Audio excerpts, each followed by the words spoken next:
ഓണം വൈബിലേക്ക് തന്നെയാണ് നമ്മൾ വീണ്ടും പോകുന്നത്. നമുക്ക് കൊച്ചിയിലെ കാഴ്ചകൾ കൂടി കണ്ടുവരാം. ബ്രോഡ്വേയിൽ നിന്ന് സഹിൻ ആന്റണി തയ്യാറാണ്. സഹിൻ, നമ്മുടെ ഈ ഇത്തരം ആഘോഷങ്ങളിലൊക്കെ കൊച്ചി എല്ലാ കാലത്തും ഇത്തരത്തിൽ ഒരുപാട് ആളുകൾ തിങ്ങി നിറയുന്ന ഒരു നഗരം കൂടിയാണ്. ബ്രോഡ്വേയിലെ കാഴ്ചകൾ എങ്ങനെയാണ്? രുചീഷ്, കൊച്ചിക്ക് ക്രിസ്മസ് ആയാലും ഓണം ആയാലും തിരക്കിനൊട്ടും കുറവില്ലാത്തൊരിടമാണ്. നമ്മളിപ്പോഴുള്ളത് ബ്രോഡ്വേയിലാണ്. കാല് കുത്താൻ ഇടമില്ല എന്നൊക്കെ പറയില്ലേ, അതാണ് ഈ കണ്ടുകൊണ്ടിരിക്കുന്നത്. ഇനി കുറച്ചു നേരം കൂടി കഴിയാൻ നേരത്ത് വലിയ രീതിയിൽ ആളുകൾ ഇങ്ങോട്ടേക്ക് എത്തും. ബ്രോഡ്വേയിലേക്കാണ് എത്തുന്നത്. സാധാരണ ഉപ്പ് മുതൽ കർപ്പൂരം വരെ കിട്ടുന്ന ഒരു സ്ഥലം എന്നുള്ളൊരു പ്രത്യേകത കൂടി ബ്രോഡ്വേക്കുണ്ട്. അതുകൊണ്ട് തന്നെ പരമാവധി ആളുകൾ ഈ അമ്മച്ചിയൊക്കെ കൊച്ചുമക്കൾക്കൊക്കെ ആർക്കാ ഇത് ആർക്കാ കൊച്ചിക്കൊക്കെ ആർക്കാ കൊച്ചുമക്കൾക്കാണ്. എത്ര മേടിക്കുന്നുണ്ട്? എങ്ങനെയുണ്ട് ചേട്ടാ കച്ചവടമൊക്കെ? എങ്ങനെയുണ്ട്? കച്ചവടം കുറവാണ്. പൊതുവെ ആള് കുറവാണ്. എന്താ കാരണം? എന്താ? ആൾക്കാരുടെ സാമ്പത്തിക ഇടപാടൊക്കെ കുറവായിരിക്കും. അല്ല, കാശിന്റെ പ്രശ്നമുണ്ട്. കാശിന്റെ പ്രശ്നമുണ്ടെന്ന് തോന്നുന്നല്ലേ? ആളുകൾ തന്നെ എങ്ങനെയുണ്ട്?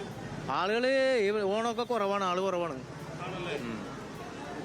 നല്ല ആളുണ്ടായിരുന്നു. ഇനി കൂടാനുള്ള ഒരു സമയമുണ്ടോ?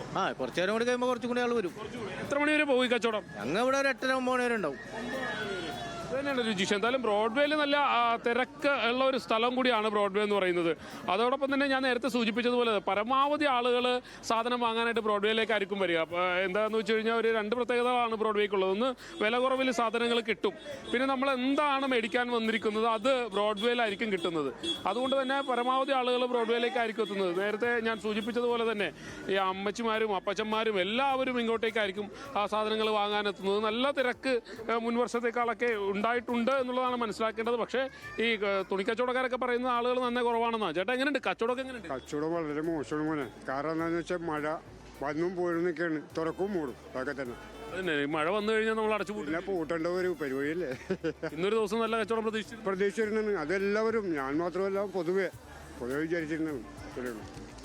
എങ്ങനെയുണ്ട്? സാധനങ്ങളൊക്കെ മേടിച്ചാ? എന്തൊക്കെ മേടിച്ചു? കുറച്ച് തുടങ്ങിയിട്ടുള്ള ഇന്ന് മുഴുവനുള്ള സാധനം മേടിച്ചിട്ട് പോകുള്ളൂ. മുഴുവൻ മേടിപ്പിച്ചാ? മേടിച്ചോണ്ടിരിക്കുന്നത്. അത് തന്നെയാണ്. ഇങ്ങനെ ആളുകളൊക്കെ ഇങ്ങനെ പരമാവധി സാധനങ്ങളൊക്കെ ഇവിടെ നിന്ന് മേടിച്ചോണ്ടത്. ആ ചേട്ടനൊക്കെ കുട്ടിയായിട്ടൊക്കെ വന്നിക്കണ്. മോൻ കരയണ്ടല്ലോ, എന്തുപറ്റി? ഓരോ വാശികളല്ലേ കുട്ടികൾക്ക്. കുടുംബമായിട്ടാണ് ഇറങ്ങിക്കുന്നത്. കുടുംബം എല്ലാവരും പരമാവധി സാധനങ്ങളൊക്കെ മേടിച്ചു. അതെ, എല്ലാം വാങ്ങിച്ചു. എല്ലാം മേടിച്ചു. എവിടെയാ വീട്? എവിടെയാ? എന്റെ വീട് കോതമംഗലത്താ. പക്ഷെ ബ്രോഡ്വേയിലേ വരുള്ളൂ. ഇവിടെയാണല്ലോ എന്റെ ഒരു മാർക്കറ്റ് എന്ന് പറയുന്നത്. അത് തന്നെയാണ് രുചിഷേ. ആളുകളൊക്കെ പരമാവധി ബ്രോഡ്വേയിലേക്ക് വരുള്ളൂ. കാരണം